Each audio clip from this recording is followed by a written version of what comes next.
What's up, guys? Taylor Gone here. This is day 6 of the whatever it is that we're doing here. I put butter in my coffee.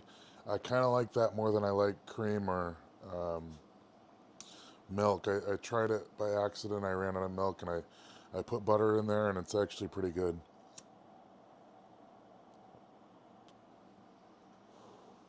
So, butter and honey. Got my insulin here.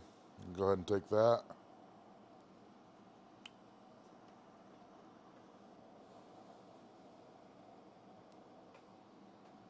Now, I've already eaten a meal this morning, so I'm going to let that sit until it really kicks in.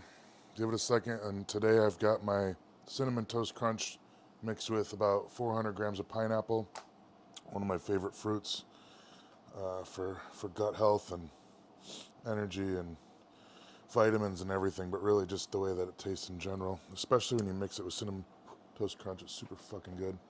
Um, so, I've got some questions here.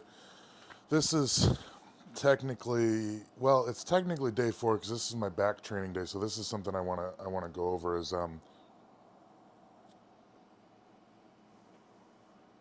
different ways that you can strategically implement fatigue onto your specific movements in the off season so that we can do what we talked about before, where we build that work capacity. And we don't want to burn ourselves out. We don't want to just run ourselves into the ground. We want to run ourselves like 3 feet into the ground and then just fucking chill there for a while, right? So that you can step out of the ground and then things are easier. I just made that up and it ended up kind of being accurate. So, anyways, normally I would do my training split. Day 1, press day. Olympic lifting, pressing, clean and press, implements, tricep and shoulder accessories. And then dynamic day, which would be moving events and mostly unilateral, explosive quads, calves, stuff like that. Conditioning. Day 3 is static day, so deadlifts, loadings, squats, all that kind of stuff. Good mornings. And then back day, and then two to three rest days, and then start over again. Well, how I've loaded that is it goes press day, rest, dynamic day, rest, deadlift day, rest, back day, right into press day. So, and specifically with the intensity of the back day, like this is the time, from now until maybe 3 or 4 weeks out from the contest, I am absolutely trying to destroy my fucking back. Like, this is where you get in there and fucking hammer it like a bodybuilder, like an old school fucking, Branch Warren, Dorian Yates. We still want to use full ranges of motion a lot of the times, but the point I'm getting at is the intensity, just the fucking will to go in there and grow your upper back. And doing that, obviously, the back is so important. Those are your stabilizer muscles for the press.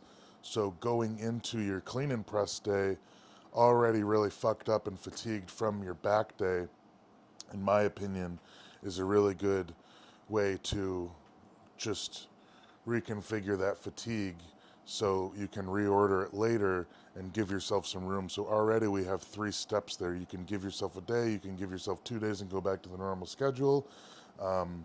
And then you can begin to lower the intensity through things like tempo reps or explosive reps or shorter rest times or circuit style.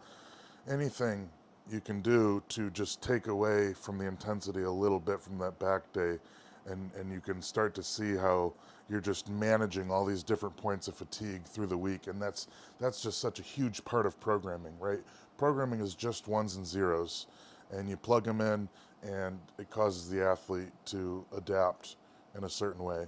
And most of the time it comes down to fatigue management, specific fatigue management. You don't want to just, like I said, with the hard work days and stuff like that, like that's good for conditioning and recovery, but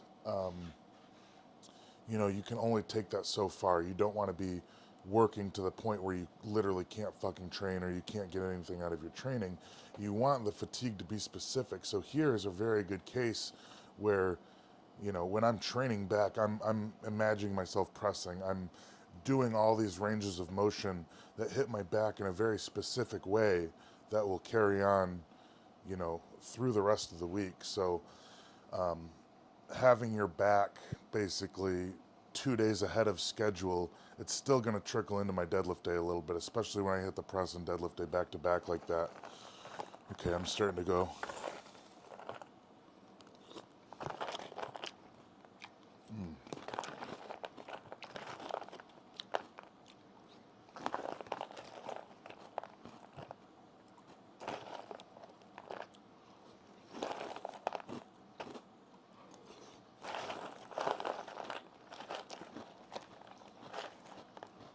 Now, to answer a couple questions from last week,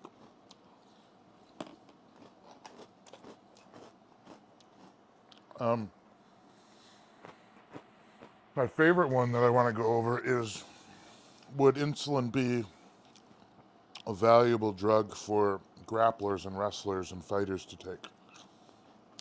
Yes, I very much think so. Especially because you can vary the dose so much. Like, you know, the scenario, the obvious scenario that comes to mind is going up a weight class, right? But there's so much performance benefits behind it. You know, the pumps I would compare to like Superdrol in the instant effectiveness of it. But where Superdrol is like, you start to get a pump and you're like, fuck, everything hurts. I can't, like, it's too much. There's too much androgens. There's too much dirty shit in there. Focused towards strength and not really great for endurance. With the insulin, I really notice like, I'm just like inclined to do more and more sets. I'm inclined to make the workouts longer. I'm inclined to go longer during the sets. And the pumps are extremely overwhelming, but as weird as it sounds, they feel way more healthy. They feel way more productive towards endurance, and especially because you could do like two to four IU's, you know, and probably not get that overwhelming of a pump. But outside of filling out a weight class, the situation that comes to mind is kind of that classic like training in a weighted vest sort of thing, and you know, you could run this and just get used to the pumps and get very conditioned and good and just normalize how it feels, and then pull it, you know, a week or two before your contest, and like you'll be able to do more, even if you like, especially if you did like let's say you're running my cycle 10 and 10, and then you get to the 2 weeks out, you drop the growth completely, and then you drop the insulin to like 2 IU's, and then you know you do 2 to 4 right before the show.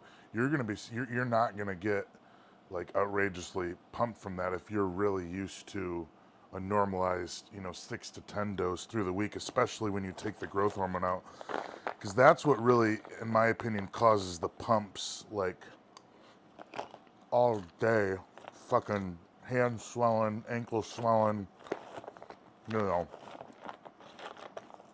kind of stiff as fuck, but like in a good way.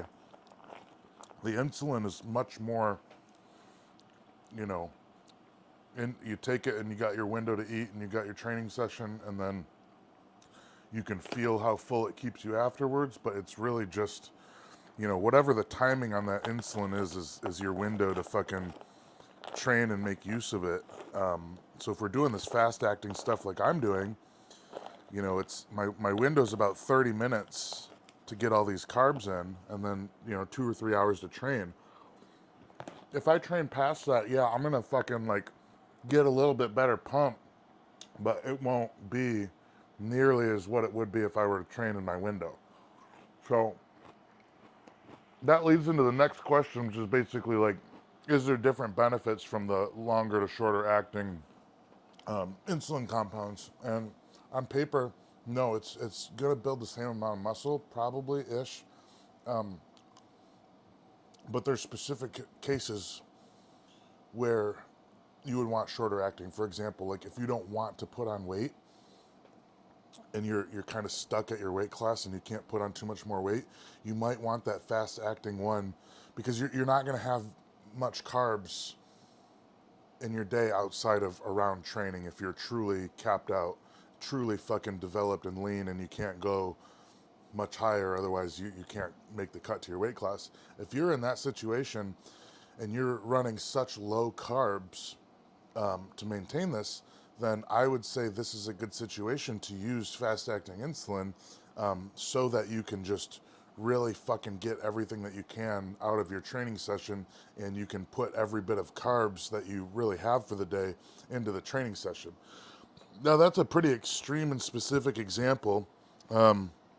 You know, there's obviously many different reasons why we could utilize something like this. So,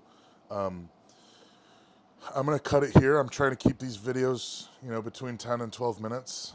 Training sessions are obviously running longer, so we'll keep these fairly brief. If you have any other scenarios or sports or anything that you want to know about, send me a message on Instagram, leave a comment, whatever, and I will gladly talk about whatever. Thanks for watching, guys. I'm gonna follow up with the back and bicep training here in a bit.